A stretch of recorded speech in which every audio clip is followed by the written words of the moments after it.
उत्तराखंड विधानसभा के बजट सत्र के दूसरे दिन सदन के पटल पर आर्थिक सर्वेक्षण रिपोर्ट और साथ ही कैग रिपोर्ट पेश की गई और इन रिपोर्टों को पेश किए जाने के बाद सदन में विभिन्न मुद्दों को लेकर चर्चा भी हुई।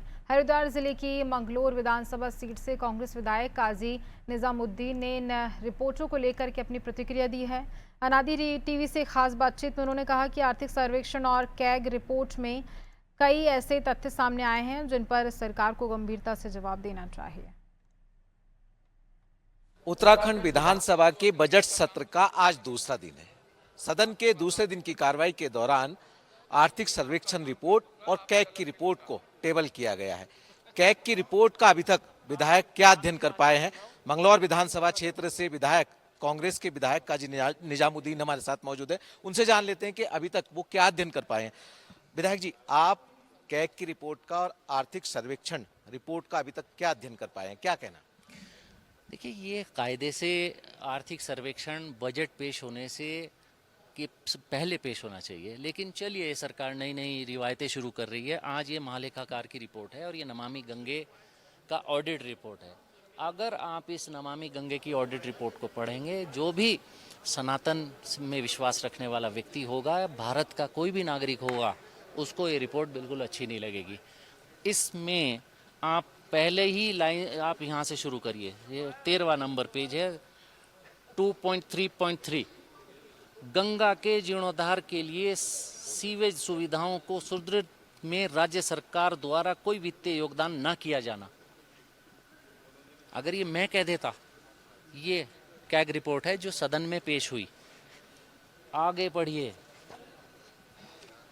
हरिद्वार नदी में का जल गुणवत्ता लगातार बी श्रेणी की बनी रही। ये कैग रिपोर्ट बोल रही है। 15% के लगभग कम से कम एससी की पॉपुलेशन होगी।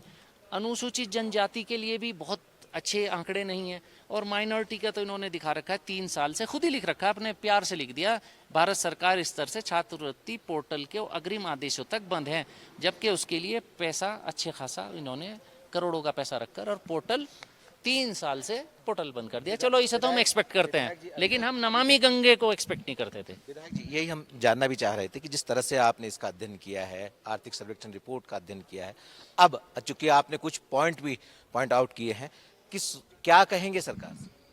मैं सरकार से कहूँगा, कम से कम कुछ भी कर लो, गंगा जल, नमामि गंगे, जो देश के करोड़ों लोग, दुनिया के करोड़ों लोग जिनकी आस्था गंगा जल में है, उसको अमृत मानते हुए, अमृत है तो उसको उसी के हिसाब से चलो। साधु संतों को बुलाकर, उनके सामने बैठकर, साइंटिस्ट को, इंजीनियर्स को बिठाकर और जो इस पर एक्सपर्ट्स हैं उनको बिठाकर, कम से कम इसमें एक तो पैसे की लीकेज नहीं होनी चाहिए। जी, गंगा जल के स्वच्छ करने के लिए उत्तराखंड सरकार ने पैसा नहीं दिया, ये किसी भी उत्तराखंड वासी को सुनकर अच्छा नहीं लगेगा। बहुत बहुत शुक्रिया हमसे बातचीत करने के लिए। तो आपने सुना विधायक काजी निजामुद्दीन जी को, जिन्होंने बताया कि कैग की रिपोर्ट में जिस तरह से सवाल खड़े किए गए हैं, आर्थिक सर्वेक्षण की रिपोर्ट को जिस तरह से अभी तक उन्होंने अध्ययन किया है, अब कहीं ना कहीं जो सवाल खड़े हो रहे हैं, ऐसे में सरकार की तरफ से क्या पक्ष रखा जाएगा, ये देखना होगा। अपने से कैमरामैन जोगिंदर के साथ सोनू सिंह, अनादि टीवी, भरारी शहर।